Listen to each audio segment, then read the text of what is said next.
in the first half. They really were.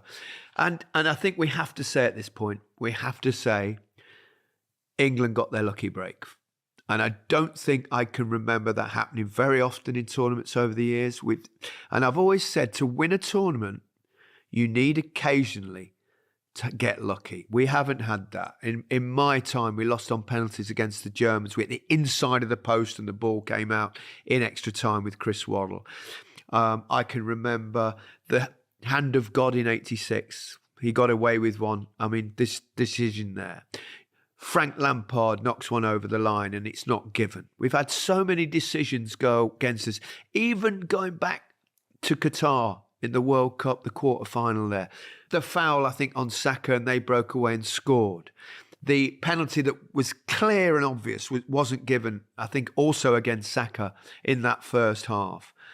And we haven't had the breaks, but with the VAR decision tonight, there's no question we got a break. I mean, I'm sorry, but, you know, however biased you may be, I can't see how that is a penalty. It was shocking. It was a shocking decision. Whether you're a footballer, you play, whether you're supporting England tonight, that the rules of the game, it was pathetic to see that decision. And when they sent him to the screen, I just knew he was going to overturn it. You can still go to the screen and stick with your original decision. I don't think it helped the fact that Kane was rolling around, and he might have been in pain because we've all, as footballers, had their way. It just catches the bottom of your foot at times, and it is when he follows painful. through with a shot, you do hit someone. Well, I think he was genuinely hurt. Exactly, yes, but because it sort of brought attention to it a little bit more. But I don't understand what Dumfries is supposed to do there. He's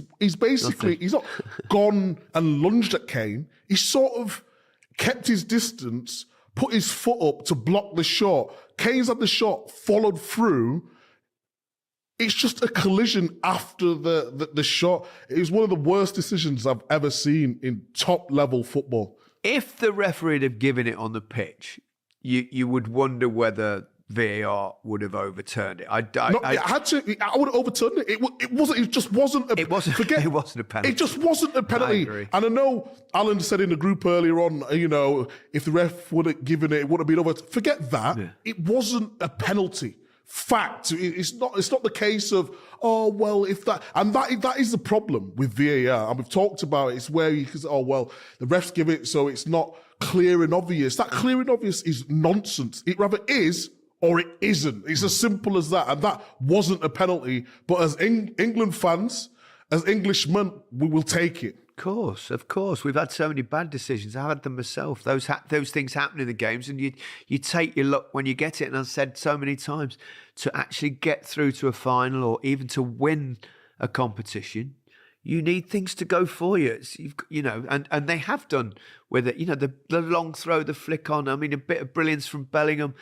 Things happen in a tournament, and you know, if the referee and the VAR mess up and it's in your favour, then you just take it. That's all you do. And Kane took it, and it was a great penalty because the keeper went the right way, as any keeper would go that way, I think, against Harry Kane. But he backs himself, doesn't he? Yeah, he backs himself, and that's why we always say he should be on the pitch. We've always would start with Harry Kane, wouldn't we? Because of the quality possessions in terms of the finishing ability, but there's nothing wrong with chopping and changing it. I think in terms of his overall form, we know he can do better, but he's still scoring. He's still scoring, and that's all a striker has to do. Of course, we want to see more at times, but who cares? We're in the final, and that's the most important thing.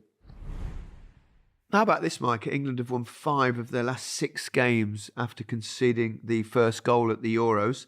The exception, seeing them ultimately progress anyway on penalties, was against Switzerland in the quarter-final. So that shows resilience, doesn't it, and character?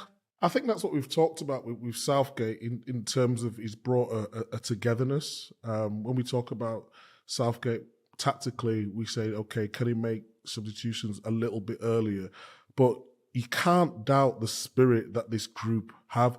And even the fact that when we've talked about them in the media, the way they've sort of backed each other up, and it's not almost like picking someone out or he could do better. I even remember earlier on before the tournament, and Kyle Walker said something, well, Jack Grealish, he hasn't performed at the level. There's other people who have performed at a better level. And I was thinking, wow, like, okay, he's backing the players within the squad, and that's his teammate who has to go back to man. And I didn't necessarily agree with it, but they've got that siege mentality within the squad, and you can just see it.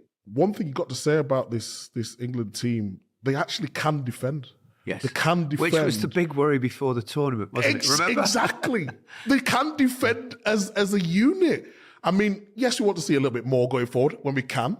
But yeah, in terms of the togetherness, the spirit, all those words, they've got it in abundance. And long may it continue, because it's just one game away from becoming heroes. Well, first ever English team to win a competition, a major competition, on foreign soil. It's never happened. Wow. Never happened. Obviously, the women went close in the World Cup, and they also played against Spain in the final, don't forget.